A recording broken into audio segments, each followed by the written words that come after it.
Welcome to Lecture 3, Solar and Terrestrial Radiation. So in this lecture, we will be explaining the differences between the type of radiation and the amount of radiation the sun emits, solar radiation, and the type of radiation and amount of radiation that Earth emits or other planets emits, known as terrestrial radiation. Okay, there's some key differences between these two types of radiation we need to understand in order to help us understand the greenhouse effect. Okay, we will be discussing how the greenhouse effect works, and it's important to differentiate between these two types of radiation. And then later on in the lecture, we will be discussing the fates of solar radiation when it enters the atmosphere, okay, what can happen to it, and we will be discussing the seasons later in the lecture. What causes the seasons? Okay, why do we have seasons? So, let's talk about solar radiation first of all, sunlight. So, it turns out the sun doesn't just emit visible light, okay? So when you think of sunlight, if you think of it as solar radiation, it's not just visible light, okay? So if you want to, instead of thinking of sunlight as the energy from the sun, you can think of it as solar radiation or solar energy. If that helps you understand that the sun emits not just visible light, but other types of radiation. And that's what we can see in this figure. The sun emits several types of radiation, okay? So this is showing radiation intensity, or basically amount, emitted by the sun at different wavelengths, okay? Recall that wavelength is the distance between two crests along a wave, right? And wavelength is important when discussing radiation because it allows you to differentiate between the different types of radiation, okay?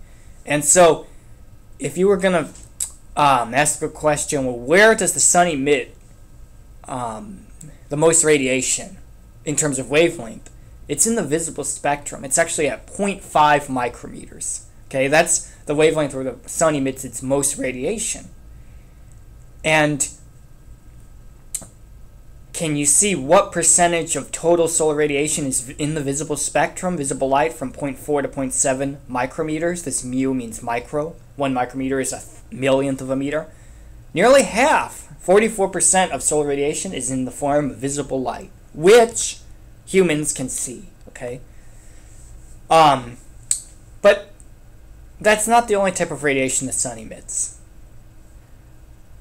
Look to the right of this 44% and you see 37%, and above it near infrared from about 0.7 to 1.5 micrometers is known as the near infrared spectrum. So, over a third of solar radiation is in the near infrared. And by the way, when you put the visible light and near infrared together, you see that those forms of radiation are basically about 4/5 of all solar energy. Okay, the sun also emits a smaller percentage of its radiation in the far infrared. Okay, from about 1.5 micrometers to perhaps 20, 30 micrometers.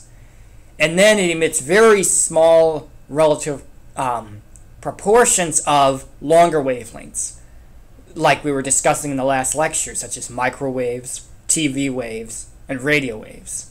All right? Now, the sun also emits a type of radiation that is shorter than visible light, to the left of the visible light spectrum. That's ultraviolet radiation. Okay, about 7% of the solar radiation is UV, and we're very thankful, as humans that is, we're very thankful for the ozone layer in the stratosphere because it absorbs over 95% of the ultraviolet radiation from the sun before it reaches Earth. Okay, and of course ultraviolet radiation can cause skin cancer and sunburns. Right? So recognize that solar radiation is made up of several different forms, okay? But the peak intensities of solar radiation, the greatest amount greatest amounts of radiation at a given wavelength are found in the visible spectrum. What about planetary radiation? Okay, planets are different than suns or stars. They're much cooler and they're more solid. Okay,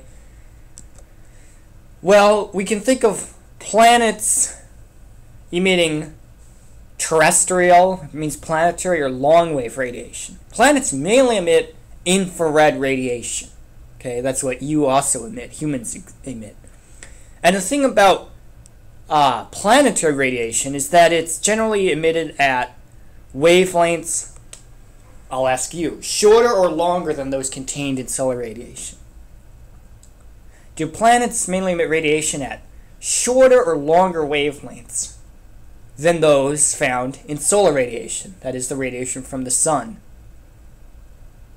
Well, to help answer this question, think about Wien's law.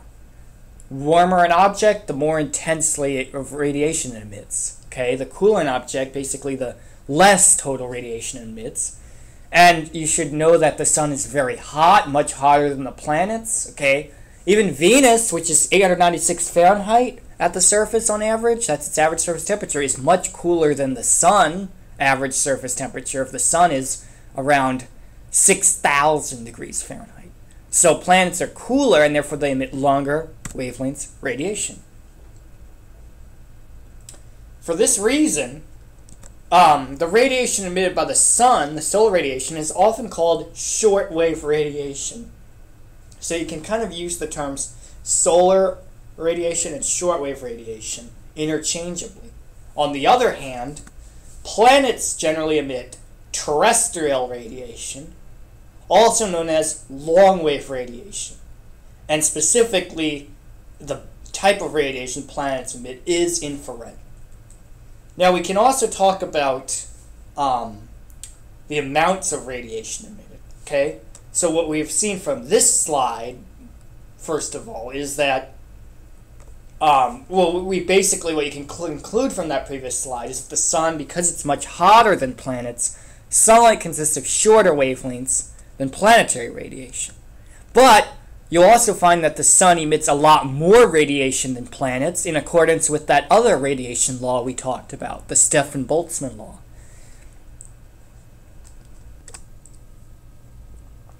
So,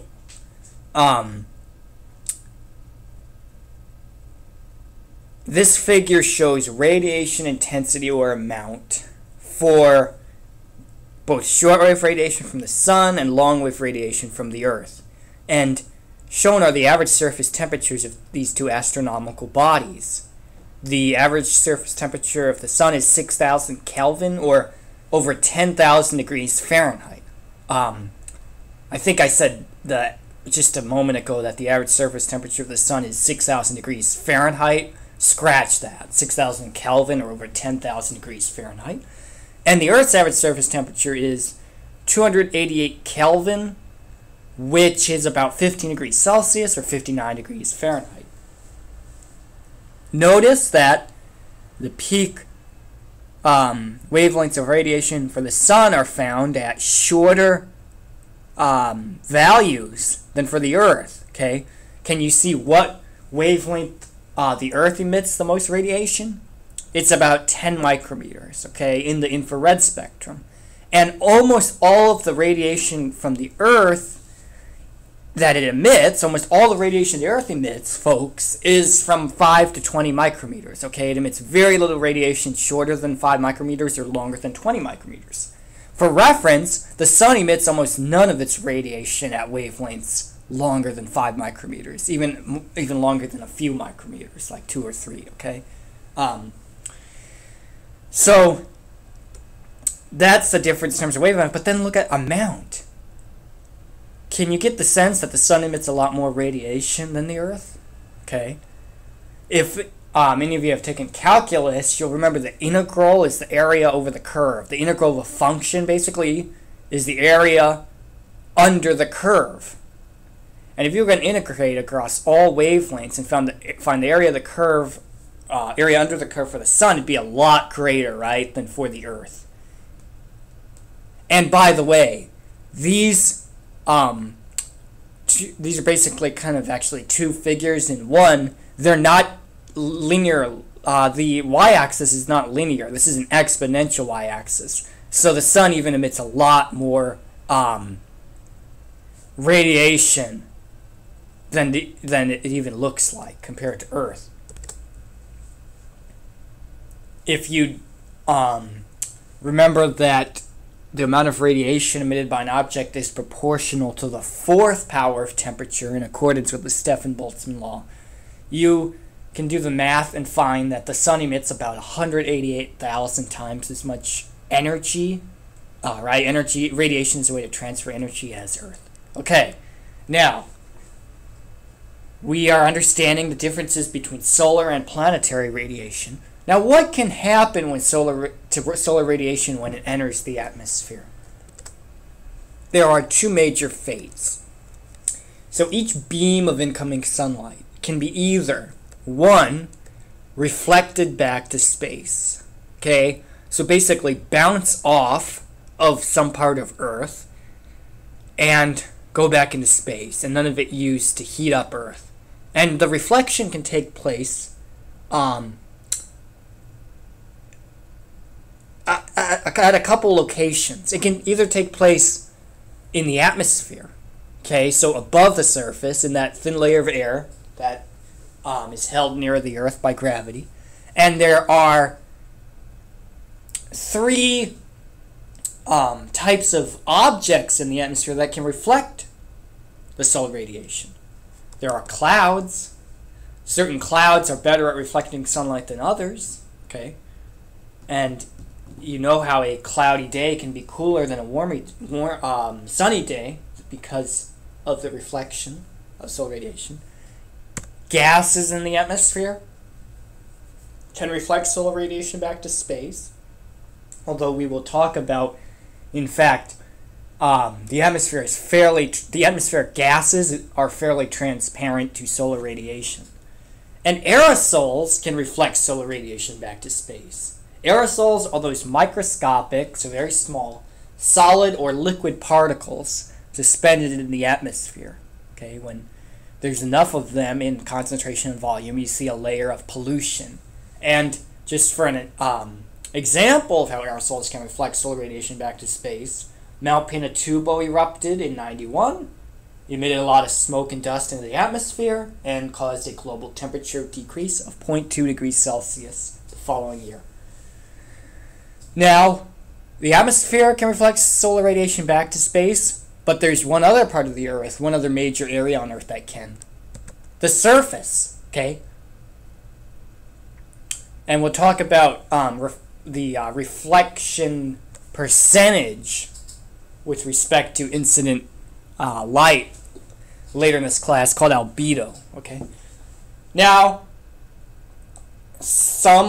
what's not reflected, the solar radiation not reflected, gets what? What happens to the solar radiation that's not reflected by Earth? What happens to it? What's its fate? It gets absorbed. So it's used to heat up the object, either in the atmosphere, by clouds, by aerosols.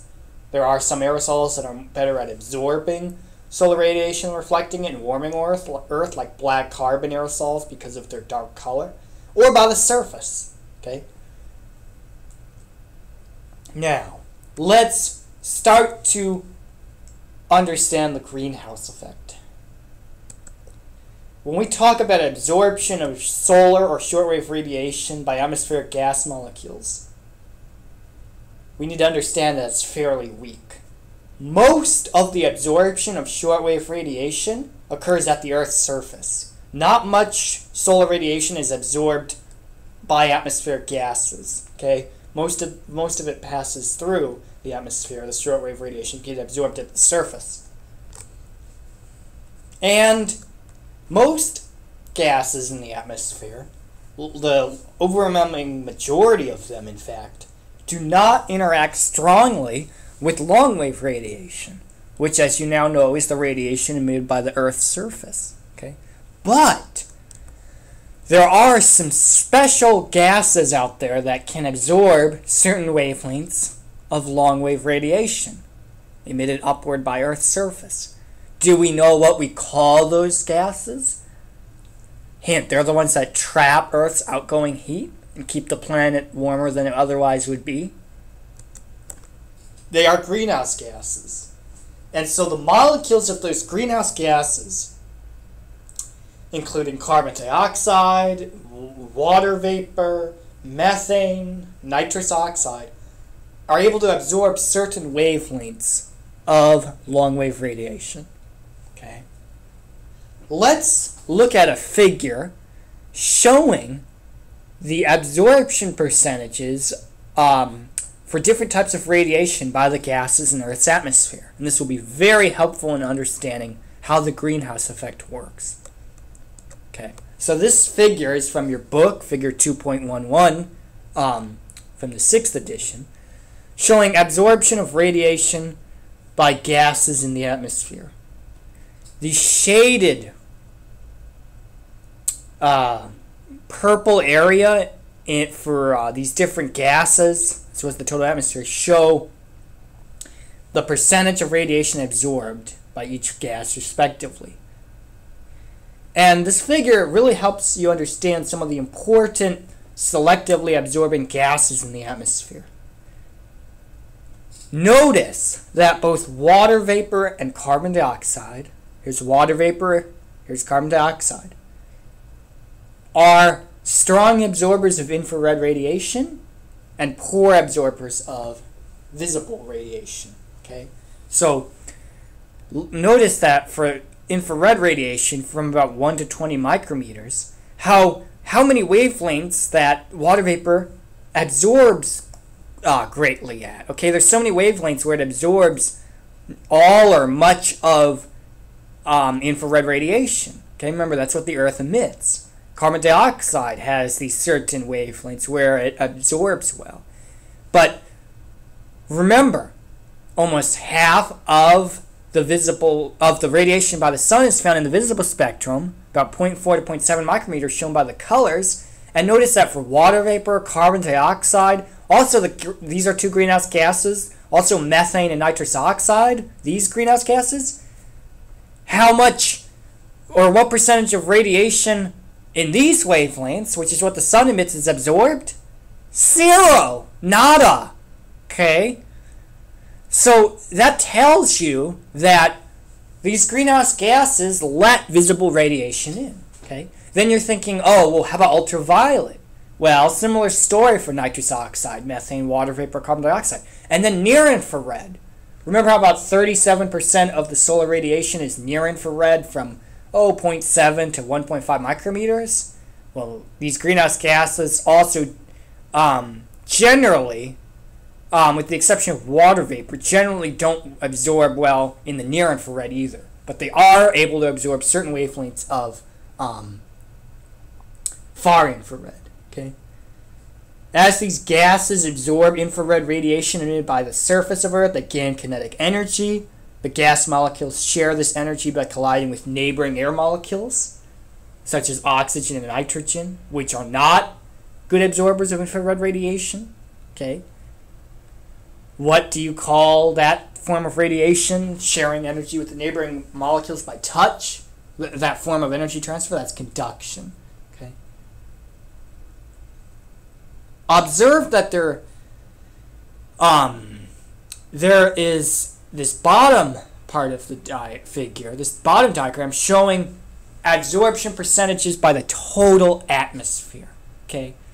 So basically, that looks at, if you were going to sum up all the gases in the atmosphere to get the look at the atmosphere as a whole, what the absorption percentages are like, okay?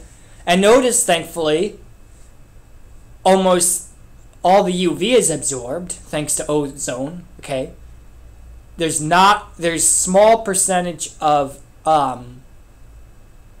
visible light absorbed by the atmosphere. Remember, most of the absorption of shortwave radiation occurs at the surface, not in the atmosphere. Okay? And notice that because of the effects of greenhouse gases, water vapor, carbon dioxide, and to a lesser extent methane and nitrous oxide, there is nearly close to or at 100% absorption of outgoing radiation at much of the infrared spectrum from the Earth emits. Remember, most of the Earth's radiation, almost all of the radiation made by Earth is from 5 to 20 micrometers. Well, so many of those wavelengths are covered. And so, in fact, you can find that around, on average, over the course of a year, over the entire Earth's surface, around 89 to 90% of Earth's outgoing infrared radiation is absorbed by the atmosphere and all gases and also clouds. Okay, but notice there's this region here. It's called the atmospheric window, from about 8 to 11 kilometers, where neither water vapor nor carbon dioxide readily absorbs infrared radiation. Okay, you see this part and this part, and there is this bit here covered near 9 micrometers. And so clouds can actually enhance the greenhouse effect. Tiny liquid droplets in clouds are selective absorbers in that they're good absorbers of infrared radiation, but poor absorbers of solar radiation. And clouds can even absorb the wavelengths between 8 and 11 micrometers, so they have the effect of closing the atmospheric window. Okay.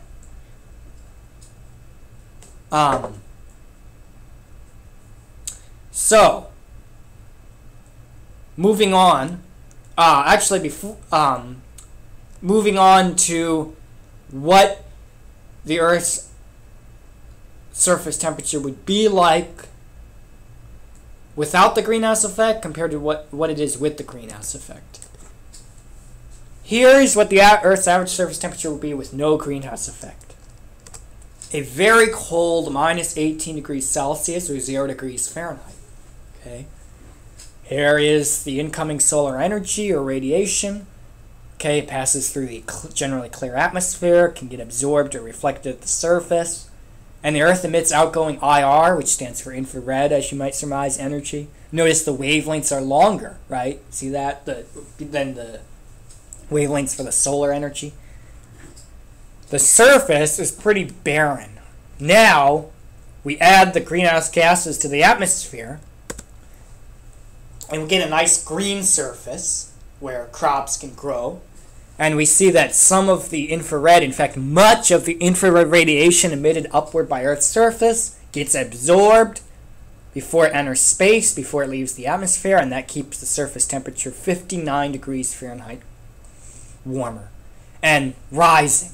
Actually, folks, average surface temperature of Earth in the early 1900s was around 58 Fahrenheit, and now it's around 60 Fahrenheit. Remember that from Lecture 1, that global average temperature increased about 0.97 degrees Celsius or 1.75 degrees Fahrenheit, almost 2 Fahrenheit, between 1915 and 2015. Okay, that 59 degrees Fahrenheit is kind of an average over surface temperature over the last 100 years. Okay, by the late 2000s, by 2100, average surface temperature of Earth could be 65, 66, 67, who knows, 68 Fahrenheit.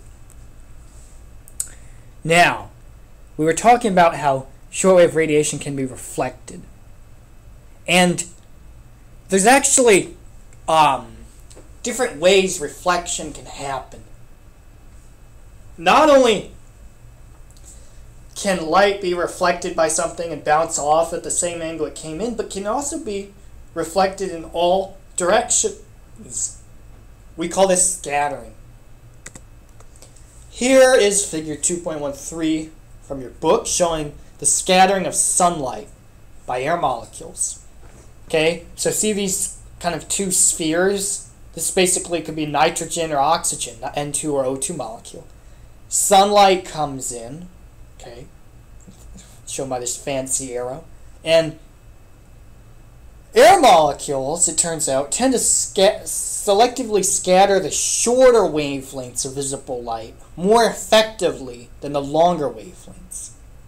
The reason is because they're so small, so they tend to scatter the shorter wavelengths of visible light, which are closer in size than the longer wavelengths. Remember what the shorter wavelengths of visible light are. Violet, remember violet's the color, violet or purple. I don't know the difference, to be honest. Okay, I think of them as the same. Maybe you can help me. Violet or purple is color with the shortest wavelength, followed by blue, green. Then when you get into yellow, orange, and red, you're looking at longer wavelengths. So what happens is these shorter wavelengths, these colors purple, blue, and green, tend to get scattered out more effectively by air molecules, nitrogen, oxygen, than the longer wavelengths, and that helps explain why we have a blue sky. Okay? So, when solar radiation enters the atmosphere, several interactions take place. We were talking about some of that energy can be absorbed. For example, ozone absorbs much of the ultraviolet radiation in the stratosphere. Some is reflected. When sunlight strikes very small objects, such as air molecules and dust particles, that type of aerosol, the light itself is reflected in all directions. Okay? So when sunlight strikes a very small object, it can actually be, and it is reflected in all directions. Okay, that's scattering. Because air molecules are much smaller than the wavelengths of visible light, they are more effective at scattering the shorter wavelengths than the longer wavelengths. When you put those three colors which have the shortest wavelengths of light we were talking about, violet, blue, and green, you sum them up, you get basically a blue. That's why you have a blue sky. Rayleigh scattering. Rayleigh scattering, it refers to the scattering of shorter wavelengths of light by air molecules, and that gives us a blue sky. On the other hand, MIE scattering, M-I-E scattering, as opposed to Rayleigh, R-A-Y-L-E-I-G-H scattering, MIE scattering is the reflection of basically all colors equally. It's the ability of certain particles to be able to scatter all the colors, not just the shorter wavelengths of visible light, efficiently. And that doesn't happen so much by air molecules, but it can happen by aerosols, dust particles, smoke particles, okay, salt particles. And that will generally lead to a white or gray or milky sky, because when you scatter all the colors at similar efficiencies, you can basically get a sky that kind of has the sum of all those colors, white or gray, perhaps, depending on how much is actually scattered. Okay, if less and less is scattered, even if all the colors are being scattered efficiently, you might get a grayer sky. And so this can help you understand why the sky can look this way after a fire. Okay, the sky can look gray. Or when it's really a polluted day, perhaps you've had high pressure over a region for a long time, and that's trapped the pollution close to the ground, so you get all that smoke from the power plants, get all that exhaust from cars, okay? And so the sky looks gray, okay? And also, we can start to think about why the color of the sky can change over the course of a day, say from sunrise to noon to sunset. At noontime, the sun, by the way, usually appears bright white, okay? Because at noon, solar noon, when the sun's highest in the sky, is the time of day when the sunlight or beam has to pass through the least atmosphere to reach us. And as a result, less of the light gets scattered out, less blue light gets scattered by the air molecules, and so the sun appears brighter. But at sunrise and sunset, because the sunlight has to travel through a thicker portion of the atmosphere to reach an observer, more of that blue light gets scattered by air molecules, and so the light from the sun that actually reaches us is more orange or red. And so the sun appears more red because much of that blue, those shorter wavelengths, blue, green, and red, have already been scattered out. Okay, and this is kind of a zoom in on that first part of the figure, showing how at noontime the observer would tend to see a white sun. Scattering gives us our blue sky. There's a weather station on a mountain. And reddish sunrises or sunsets, okay? Very beautiful picture, right? Arizona and Colorado have very beautiful sunsets, by the way, owing to the landscape, for one, okay? Arizona, the desert landscape, it's very pretty to see the orange and red behind, cactuses and rocky, and it's very pretty to see the sunset, those colors of the sky and the clouds behind the Rocky Mountains. So, reflection differs from scattering in that during reflection, the light is just sent backwards. Okay? Scattering is a reflection in all directions, but when we say reflection, we generally mean the light that's just sent backwards, okay, not in all directions. And this reflection of light leads to a very important concept known as albedo. Albedo. And if you haven't heard that word, it's fine. I first learned that word when I took a introductory meteorology class at a community college a long time ago. Albedo is a very important concept to understand. It's a very important, straightforward concept, but important one. Albedo is the fraction of light reflected by an object or a surface. Okay. Albedo is the fraction of light reflected by an object or a surface. It could be a forest. It could be snow. It could be your t-shirt. It could be your body. It could be your car. It could be an asphalt parking lot. It's the fraction of total incoming light that gets reflected, sent backwards by an object or surface.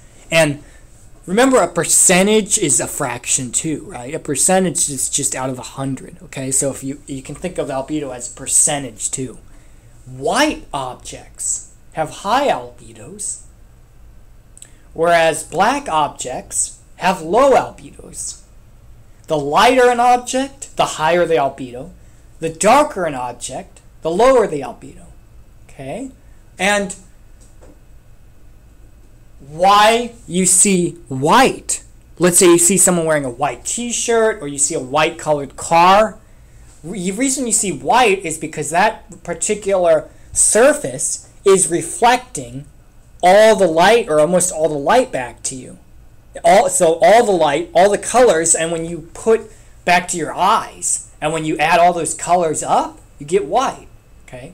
On the other hand, when you see a black shirt or a black car or an asphalt parking lot, the reason you see black is because the light is being absorbed by the surface. In fact, all or close to all of the light, all the wavelengths of the visible light is being absorbed by that surface. So none of the light, or close to none of the light, is being reflected back to your eyes. So that's why the surface or object looks dark. And there's a reason black asphalt parking lots feel hot on a sunny summer day. There's a reason snow and ice coverage can keep a region cooler during the daytime than it would otherwise be, okay, because of the high reflection. There's a reason that a black car might feel hotter on a sunny day than a silver car. Okay, even your shirt, what you wear, your shirt, your pants, your shorts. Okay, depending on how you dress, how much you expose on a sunny day. The colors of your materials, your clothes, along with what they're made of, their texture can affect the albedo. So, here are three circles: a white circle on the left, a gray circle, light gray circle in the middle, and a darker gray circle on the right. Which way would I want to go for albedo to increase? So which way represents an increase in albedo? Going from left to right or right to left? And the answer is right to left. Okay. All right. Here's a mountain landscape covered by snow, although the trees have lower albedos. Okay. Here's a person with those hiking sticks, right? Actually, I went to Tahoe for South Lake Tahoe for spring break, 2016. Okay, spent a few days up there, and this was basically, I think, the last week of March, right around the beginning of April. There's a lot, and I was doing some hiking on Mount Talac, and I had a pair of these for the first time. They actually really help. And here's a dog. Okay, man's best friend or woman's best friend. The dog has a lower albedo than the snow. Here's a forest. Okay, you see all the trees clustered close together, and it looks very dark from space, and so has a low albedo. Okay, and when you're in one of these forests, walking with the canopy above and around you, it looks pretty dark because of much of the sunlight's already gotten absorbed before it reaches you, leaving little to actually get to you to warm up the air around you inside the bottom of one of these forests. We can look at the albedos of various surfaces on the planet. Here's table 2.2 from your book showing typical albedo of various surfaces for Earth. Fresh snow has an albedo of about 75 to 95%. So anywhere from around 3/4 of to nearly all of the incoming sunlight will be reflected by the fresh snow, leaving very little of that actual original incoming sunlight to go into absorbing the surface, or being absorbed by the surface. And that's why snow keeps it cool, helps keep it cooler. By the way, old snow has a lower albedo. When the snow gets really old, its albedo can drop below 50%. Why? Why? Well, it gets dirty. Dust, okay, exhaust can get into it and darken it. And the snow itself changes color from white to kind of gray, uglier color, okay, even yellow, okay.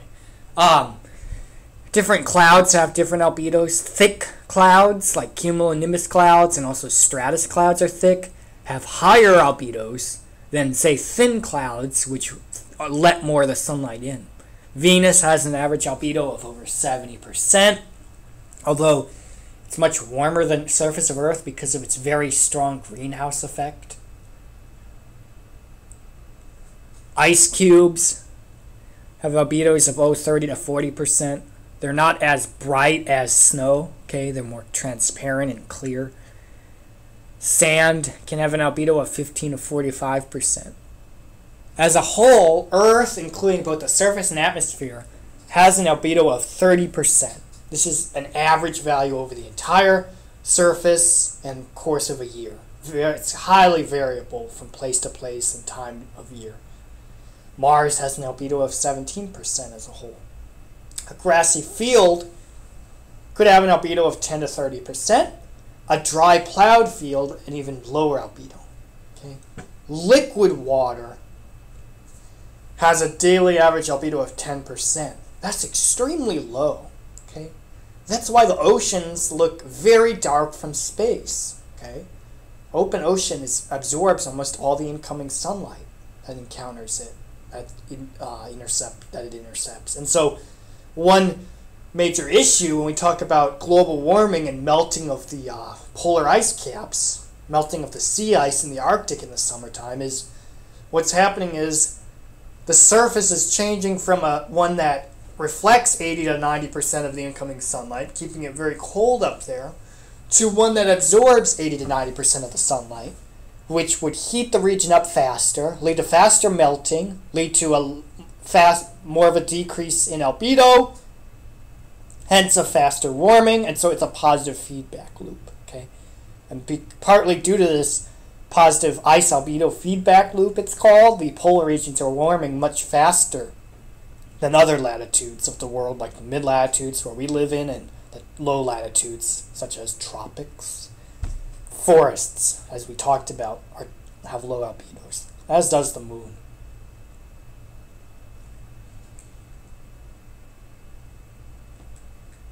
Now, we can start to think of what percentage of what happens to the incoming sunlight quantitatively, not just qualitatively like we were talking about earlier. This is figure 2.15 from the book.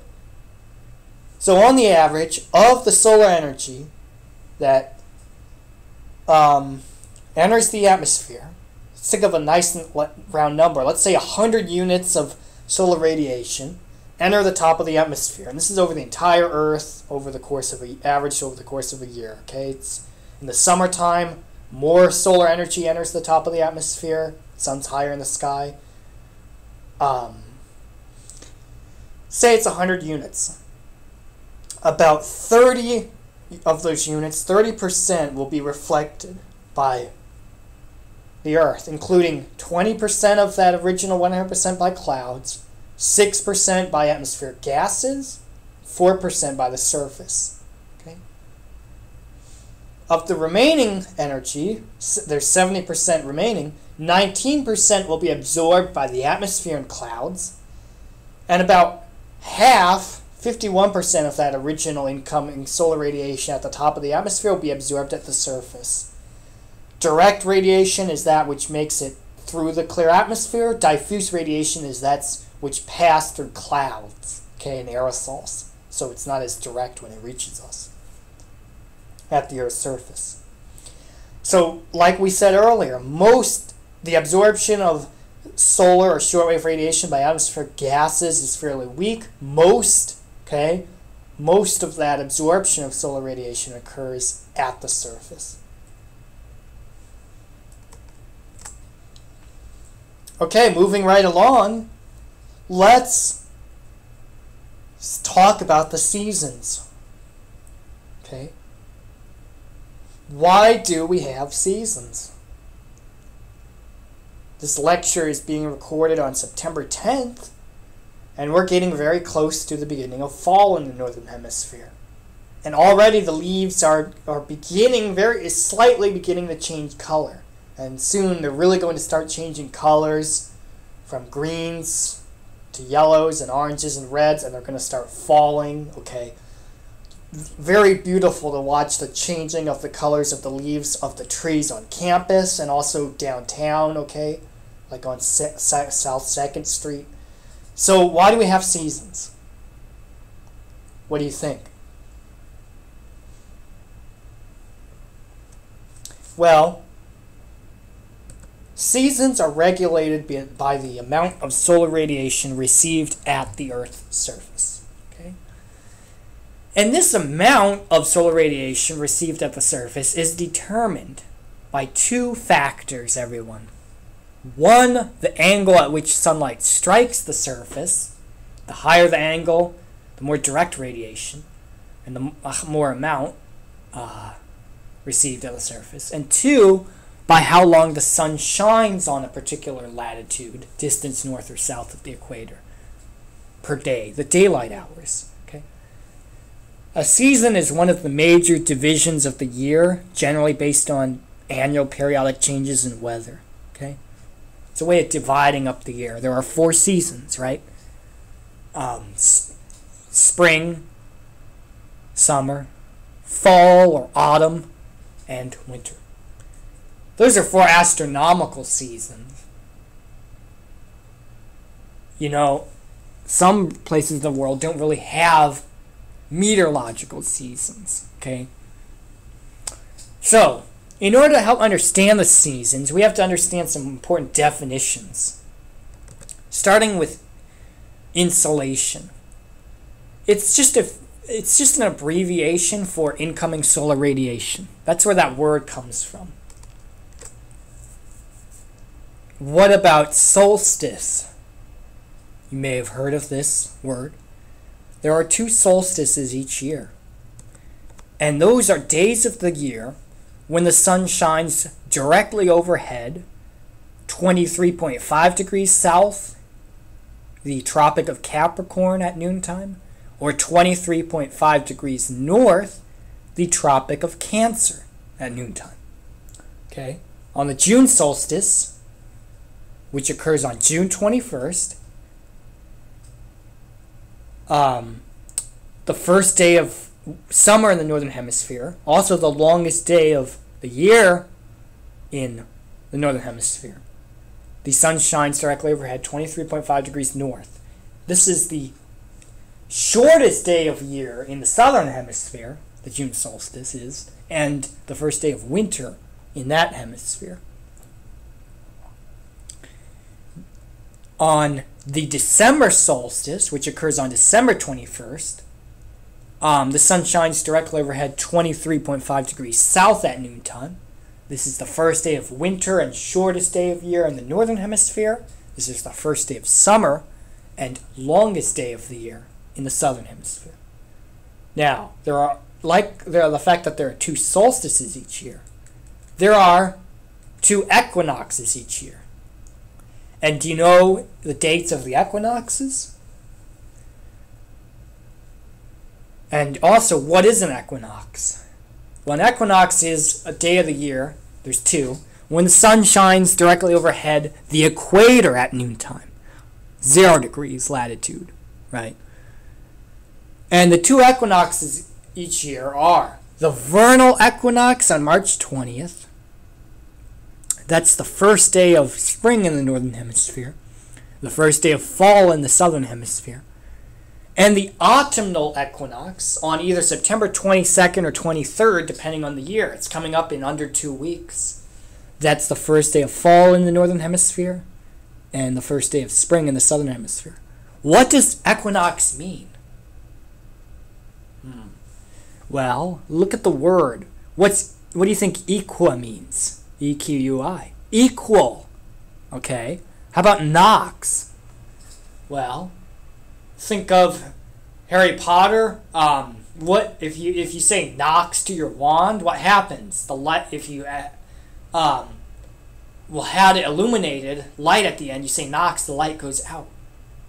That means night. Think of darkness, right, at the end of the wand. So equal night. Well, that's the reason it's called that is because there are equal days of night and day on these 2 days of the year. Each equinox, the March 20th vernal equinox and the autumnal equinox, that's September 22nd or 23rd, has 12 hours of daylight and 12 hours of darkness for every location of the world. Okay? Which is pretty interesting.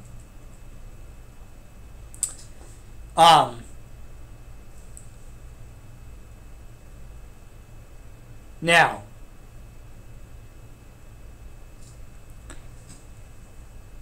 the range of latitudes that can have the sun shine directly overhead is from 23.5 degrees south to 23.5 degrees north. San Jose is at about 37 degrees north latitude. San Jose will never have the sun directly overhead at noontime. Okay? We're out of this range. And what it would look like if the sun is directly overhead at noontime is basically your shadow would have no length or extent, right? It would be like directly on top of you, or directly below you with no extent, right? And Hawaii, though, can experience the sun directly overhead. Hawaii's latitude of the islands ranges from 19 to 22 degrees north, and twice per year, given location in Hawaii will experience the sun directly overhead.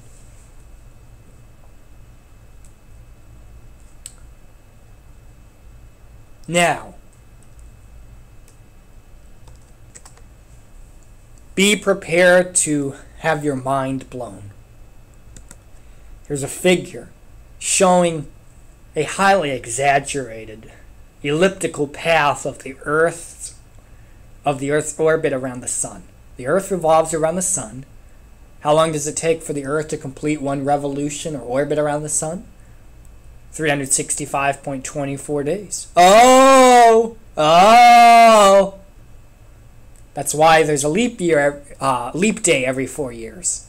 It takes about 365 and a quarter days for the Earth to orbit around the sun. So every 4 years we add an extra day to the year, February 29th. Okay.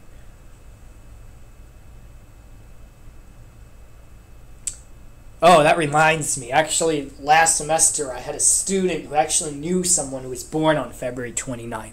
Okay.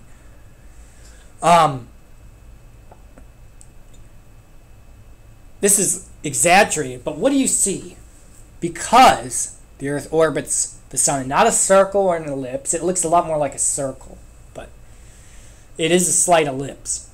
The sun, though, is not at the center of the ellipse. Okay, it's at what's called a foci of the ellipse, if you remember your high school geometry or algebra, depending on where you saw it. Actually, the Earth is closer to the sun in January and farther from the sun in July. In January, the Earth's 147 million kilometers, or 91.5 million miles from the sun. Okay. In July, the Earth is 152 million kilometers, or about 93.5 million miles from the sun. This is where you might have your mind blown, because the Earth is farther from the sun in July, when it's hotter in the northern hemisphere, and closer to the sun, actually closest to the sun over the course of a calendar year in January, when it's coldest. Usually that's the coldest month of the year in the northern hemisphere. This is proof that the seasons are not only caused, or not primarily caused, in fact, by changing distance to the sun. Yeah, here are the English units. So, we need to help us understand the seasons. We do need to understand the concept of sun angle. Okay. Here's a piece of graph paper and a couple flashlights, or maybe it's one flashlight and at two different times. Okay. And the reason the graph paper is used to help you understand the total area illuminated by the beam. So if you hold this flashlight directly above the paper, okay, you see that the area covered by the beam is, maybe a little over 2 squares, okay? Now what happens if you start to tilt the flashlight at an angle? Here's the flashlight at about a 90-degree angle with respect to the surface of the paper. Here's it at a, 30-degree angle? So more squares are illuminated, okay? Now maybe 7 squares are illuminated, okay? A much greater area is covered. And what do you notice about the brightness of the beam? It's less. The beam is dimmer. Why? Well, you have the same amount of light now spread over a larger area, right? The amount of light coming out of the flashlight doesn't change, right? The flashlight still emits the same amount of light. But now that same amount of light is spread out over a larger area, so there's less intense light per area. That's why the beam looks dimmer, okay? Well, the same kind of idea applies to the sun and earth. Instead of having flashlights and graph paper, we can talk about the sun and earth surface. When the sun is higher in the sky, the radiation is more direct, more intense per area. When it's lower in the sky, you have the same amount of sunlight spread out over a larger area, so it's less intense per area. Okay? Now, this is an essential figure to help you understand the seasons, because it helps you understand why we have them. It shows you the tilt of the Earth on its axis, and it gives you an appreciation of how over the course of a year, the sunlight is focused on different parts of Earth. Okay, so we'll start at September 22nd because we're near that date, closest to that of these 4 dates. These are the 2 solstices and the 2 equinoxes. Okay? By the way, in the northern hemisphere, we call the June solstice the summer solstice, and we call the December solstice the winter solstice. But here's the autumnal equinox coming up. The Earth is tilted on its axis at about 23.5 degrees with respect to a vertical line through the plane of this orbit around the sun. Okay? And on this day, the sun will shine directly overhead at the equator at noontime. We go forward 3 months to the December solstice. Now the Earth is tilted on its axis at 23.5 degrees. Notice, owing to the tilt and this geometry on this day, can you get the sense that the southern hemisphere is facing toward the sun, the northern hemisphere is tilted away from the sun, and you can get the sense that the sunlight is most direct at the Tropic of Capricorn. Okay? We go forward another 3 months to the vernal equinox. The sun will be directly overhead at the equator again. And then when we go 3 more months forward to June 21st, now the northern hemisphere is tilted toward the sun. Sun's directly overhead 23.5 degrees north at noontime, and the southern hemisphere is tilted toward the sun. This is the longest day of the year in the northern hemisphere, shortest day of the year in the southern hemisphere. Okay? What influences incoming solar energy per area? 2 factors. The sun's angle of incidence and the length of time the sun shines each day.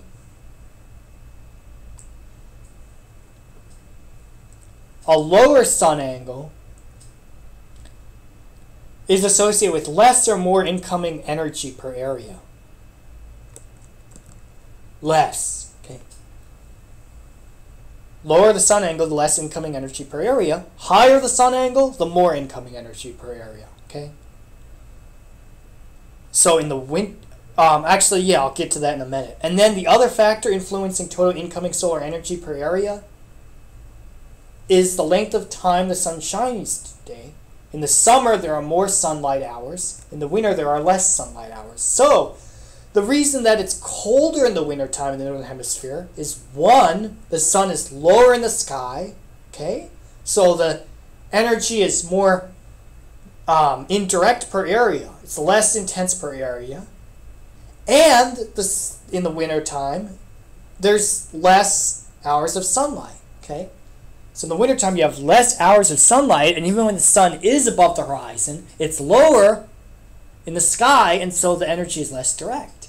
In the summertime, in both hemispheres, the sun is higher in the sky, takes a higher path across the sky, so it's more direct and higher intensity per area in the summertime than the wintertime. Think of the flashlight analogy. And there's more total time for the sun to shine on the surface and heat the surface up. On the June solstice, San Jose has nearly 15 hours of daylight, about 14 hours 44 minutes. On the December solstice, San Jose has 9 hours and 35 minutes of daylight. Okay. Right now, San Jose has close to 13 hours of daylight. Okay, but we are rapidly approaching a day when there will be 12 hours of daylight and 12 hours of darkness in San Jose. What causes the changes in the sun's angle of incidence and length of time the sun shines each day? What's the single reason? How can you explain the reason for the changes in sun angle and daylight hours over the course of a year? What's the fundamental driver? It is the tilt of the Earth's axis. Okay? The Earth's axis points to the same direction in space all year long. If it wasn't for the tilt of Earth's axis, there would be no changes in sun angle over the course of a year, basically, with respect to day. Every day, the sun would take the exact same path across the sky, and every day, the sun would rise and set at the same time. In fact, if there were no tilt of Earth on its axis, there would always be 12 hours of daylight and 12 hours of darkness. and no variation in sun angle over the course of the year with respect to the day. So basically there would be no seasons, okay?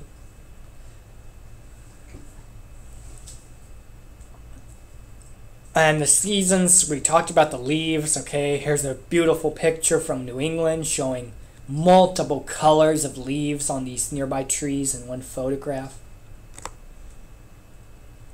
We can think about the apparent path of the sun across the sky at different latitudes at different times of the year, okay?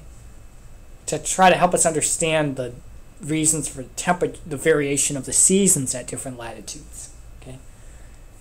First, okay, so we have the North Pole. We have 6 different latitudes. North Pole, most of them are in the Northern Hemisphere, okay, because we're Northern Hemisphere people. North Pole, 90 degrees north, okay, top of Earth, if you will. Arctic Circle, still high latitude, but not as extreme in terms of coldness as the North Pole, 66.5 degrees north.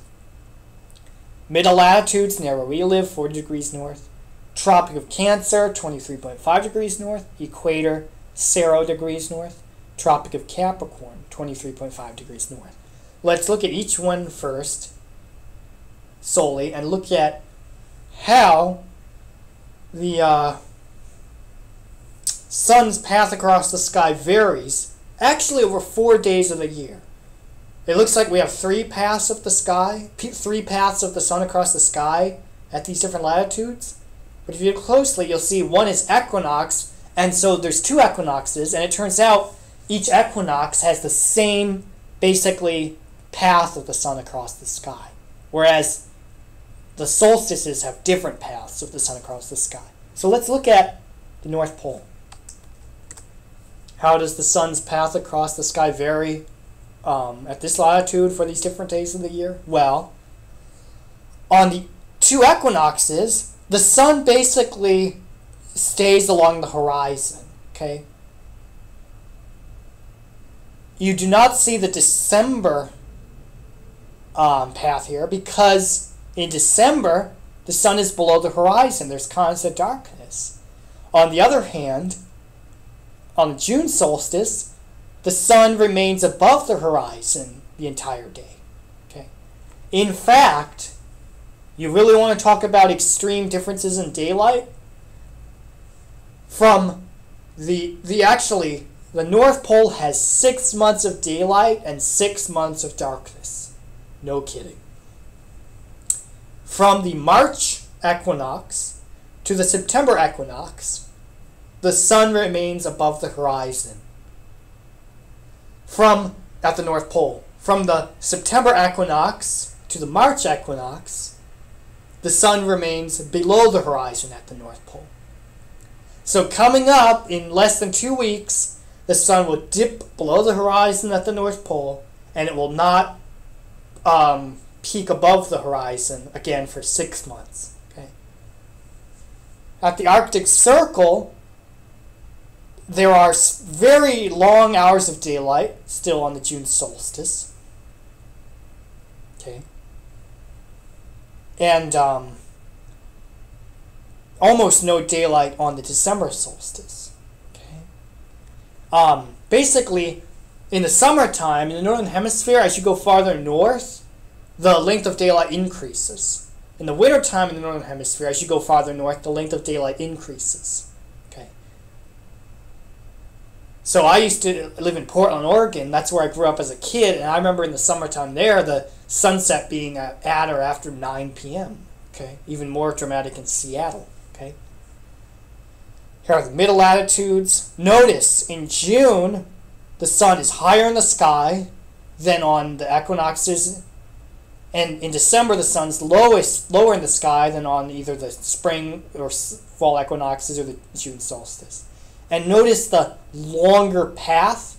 That's because there's more daylight hours in June than in March or September, and there are more hours of daylight, 12 in March and September than on December. Okay.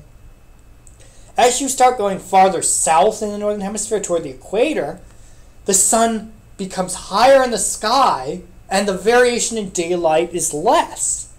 until you get to the equator, there are always 12 hours of daylight and darkness. Okay, the lengths are basically the same, and the sun's always higher in the sky. It's just a matter of how high in the sky. This is why the equator is warm year-round, okay? Because the sun's... It's warm year-round because the sun is high in the sky year-round, and there's not much variation in seasons because not only it's high in the sky, but the variation in daylight is nada. Okay, nada. Finally, as you start going south of the equator, you'll notice now actually, instead of December being the day with the lowest sun angle and shortest daylight hours, it's reverse. June has the shortest days and lowest sun angle. Okay.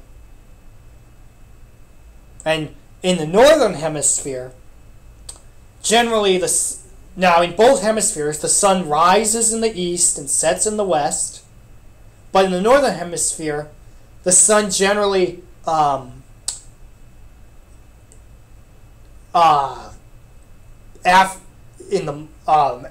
it generally moves across the northern part of the sky.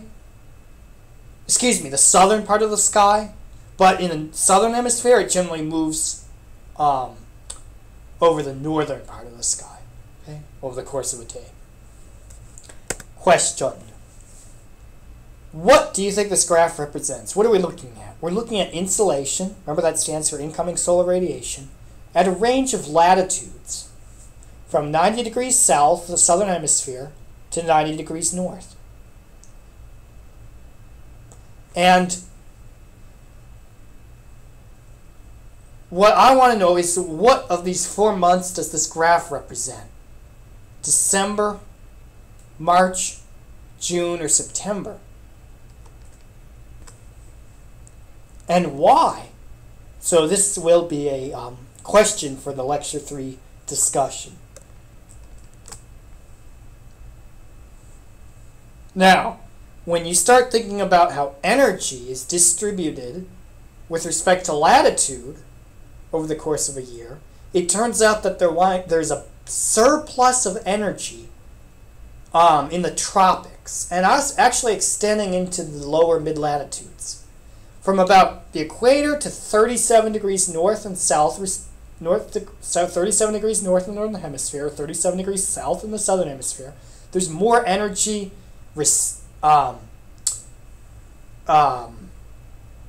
taken in than let out over the course of a year. More is gained than lost, basically. So there's a surplus of energy. But in the higher latitudes, okay, especially as you go into the high polar regions, there's a deficit. More energy is lost than taken in. And actually, right around San Jose's latitude, 37 degrees north, as I told you earlier, is a balance. So what ends up happening is that there's a surplus of energy in the tropics and deficit in the polar regions. The Earth doesn't like to have these surpluses and deficits going on, lasting. Okay, it wants to balance it out. So in order to, what you see here is you have a unequal distribution of energy. Okay, and what happens is basically energy is transferred. Heat is transferred from the equator, the low latitudes, the tropics, to the high latitudes, the poles, in an effort to resolve the imbalance in the energy distribution, okay, in order to balance out this energy distribution. And how does that happen? That happens through ocean currents, okay, transferring warm water northward in the northern hemisphere, and cool water southward. It also happens through hurricanes and other storms. Okay. So, basically, here's what I'd like you to know in terms of this energy distribution with respect to latitude. Just know that a majority of the sun's energy enters the Earth system in the tropics. So the tropics become quite warm, as we've been discussing. Well, the poles, which have a minority of the sun's energy, become relatively cool. the atmosphere attempts to bring the tropics, low latitudes, and higher latitudes into equilibrium via weather systems like hurricanes and mid-latitude cyclonic storms and thunderstorms. They ultimately act to bring warm air to higher latitudes and cold air to lower latitudes to resolve this imbalance of energy, this unequal energy distribution with respect to latitude. And ocean currents also help resolve it. So, let's have a review of the seasons of the year, okay, what a season is and which seasons there are, and also let's talk about not just astronomical seasons, but other types of seasons. So, a season is one of the major divisions of the year, generally based on annual periodic changes in weather. In temperate and polar regions, there are 4 seasons recognized: spring, summer, autumn or fall, and winter, depending on your preference. But in some tropical and subtropical regions, it is more common to speak of the rainy or wet or monsoon season versus the dry season, as the amount of precipitation might vary more dramatically than the average temperature. Okay? For example, Cherrapunji, India, in the northeast part of the country, a high elevation, subject to a lot of orographic lifting, forced rising of air by the mountains, Himalayas, leading to cloud development and precipitation, gets an average annual rainfall of an incredible 425 inches. That's over 35 feet of rain a year. Okay, for reference, San Jose gets about 14 inches of rain a year, less in more recent years with the drought. From November through February, Cherrapunji gets only 0 to 3 inches each month. But in July, that country gets almost 140 inches, nearly 12 feet of rain, okay? And they get a lot more rain in the late spring to early summer months, associated with their monsoon season, when the winds shift onshore and it causes warm, humid air to be advected into India from the Bay of Bengal and forced to rise, versus in the winter time, the air sinks down the Himalayas into that city, and it's very dry and warm, and it inhibits, that sinking inhibits cloud motion, cloud development, precipitation. And in some parts of the world, there are special seasons loosely defined on important events, like a hurricane season. Oh, today is September 10th, the peak of hurricane season in the Atlantic, okay? Climatologically. Hurricane season in the Atlantic lasts from June 1st to November 30th, although there have been storms to form outside of these dates. There's tornado season in the spring and early summertime. Wildfire season usually starts in the summertime in California and lasts into the fall. Okay. All right, that wraps up Lecture 3 and Chapter 2 in the book.